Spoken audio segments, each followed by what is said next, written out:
Have you ever woken up in the morning and thought, where did my energy go? Or maybe you've noticed that some days, even simple tasks feel like climbing a mountain. Well, you're not alone. But here's the good news.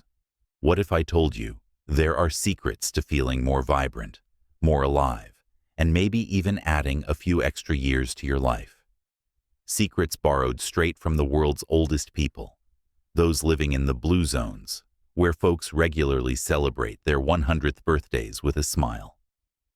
Today, we're going to talk about 5 daily habits these centenarians swear by.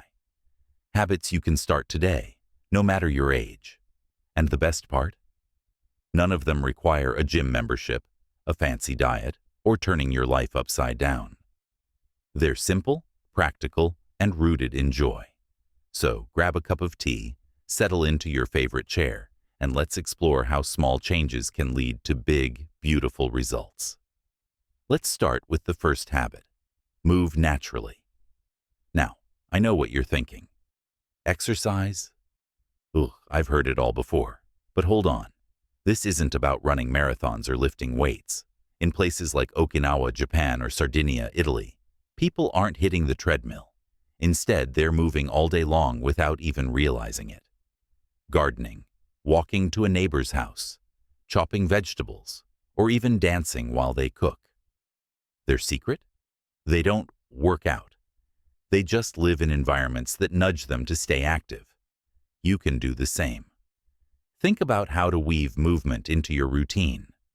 Maybe it's parking a little farther from the store to get those extra steps, or keeping a small garden, even a few pots of herbs on the windowsill, so you're bending, reaching, and tending to something alive.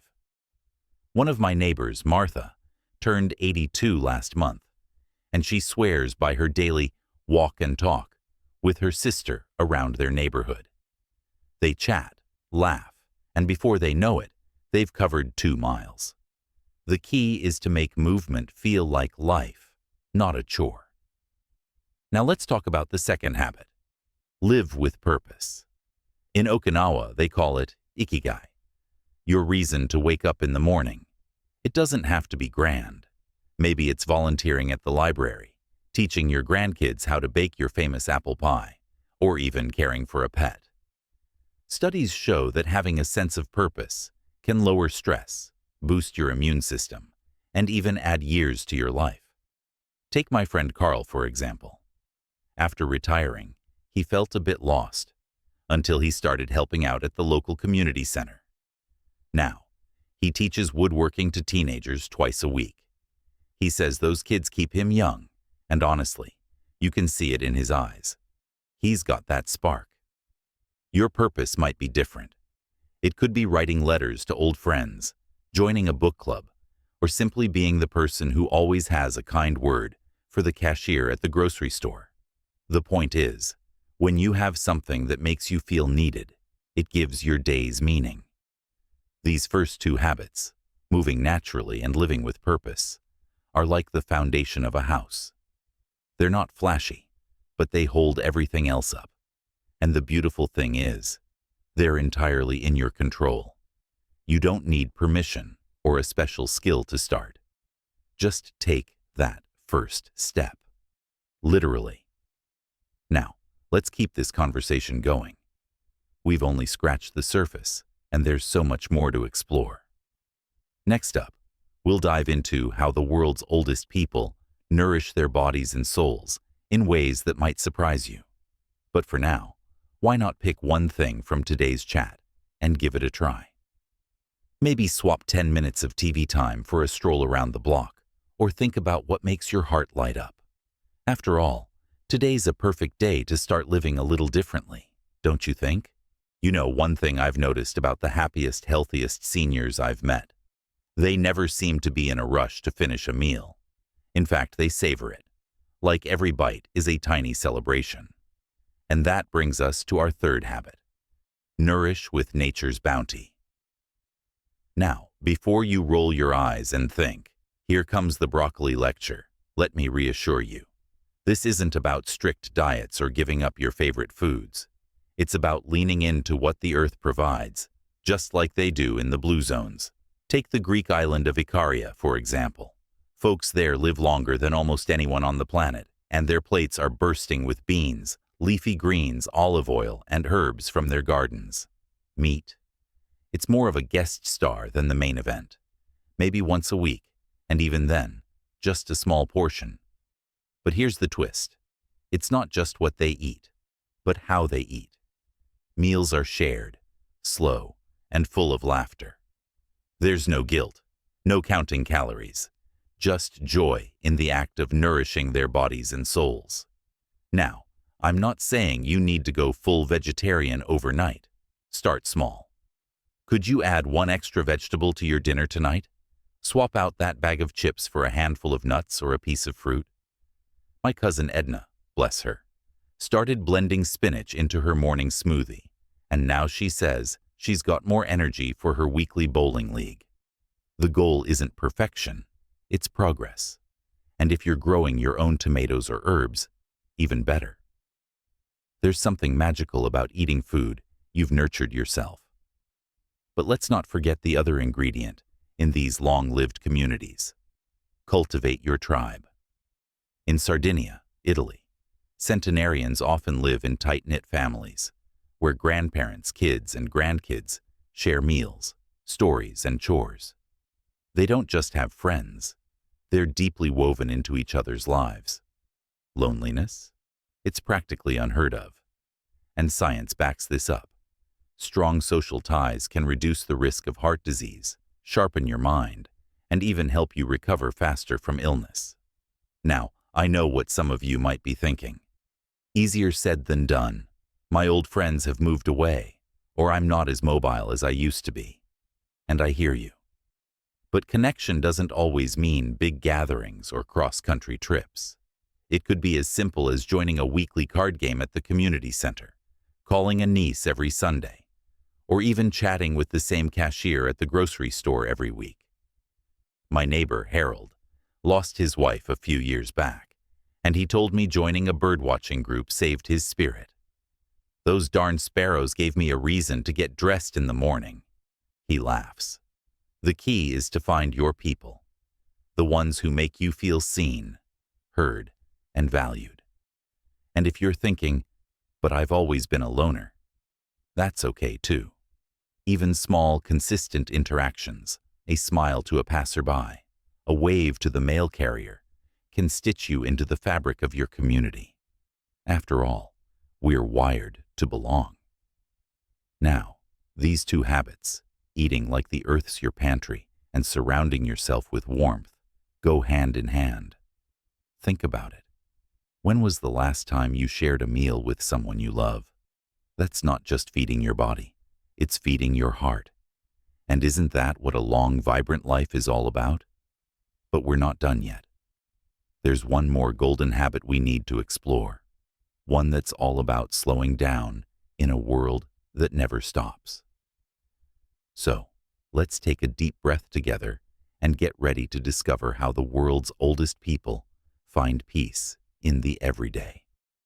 Trust me, this last one might just change the way you see, well, everything. You know, there's a saying in Okinawa, hara hachibu, which means eat until you're 80% full. But I think it's about more than just food. It's a reminder to leave a little space in your life for peace, for reflection, for simply being.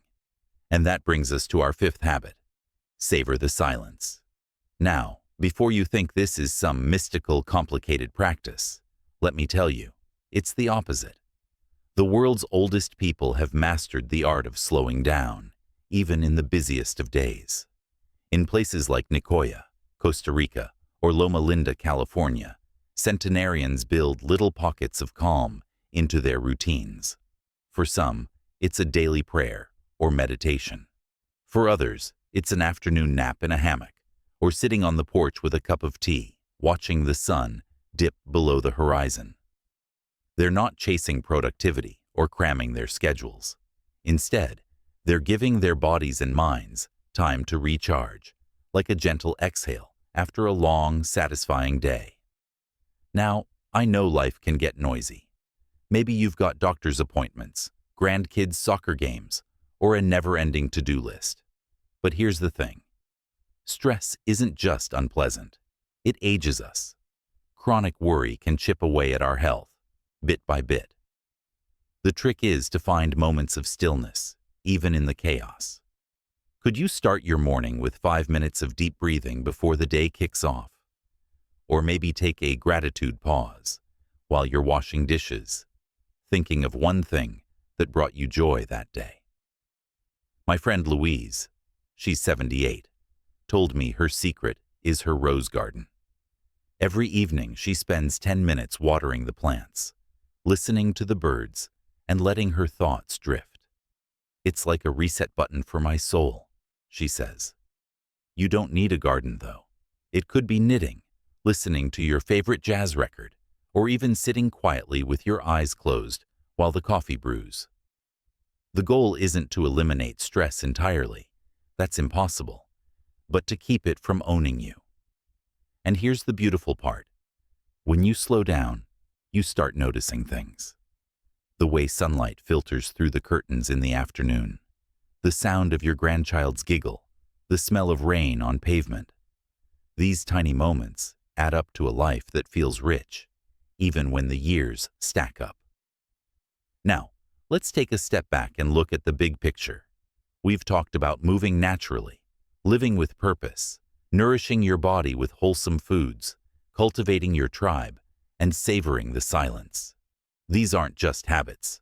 They're a philosophy, a way of wrapping your arms around life and saying, I'm here for all of it, the messy, the joyful, the ordinary, and the extraordinary. But I want to remind you, this isn't about doing everything perfectly. Martha still skips her walk on rainy days. Carl occasionally eats a whole slice of chocolate cake. And Louise? She admits she sometimes loses her temper with stubborn weeds in her garden. The point is progress, not perfection. Pick one habit that resonates with you and start there. Maybe tomorrow, you'll swap your afternoon cookie for a handful of almonds or call an old friend just to hear their voice. Small steps lead to big changes. So, as we wrap up, I want to leave you with this. Your best years aren't behind you. They're happening right now, in the choices you make every day. The world's oldest people aren't superheroes. They're just folks who've figured out how to dance with life step by step. And you can too. If you've enjoyed our time together today, I'd love to hear from you. Drop a comment below and tell me, which habit are you excited to try? Or maybe you've already found your own version of Ikigai. Share your story. Let's inspire each other. And if you found this helpful, don't forget to hit that like button and subscribe to the channel.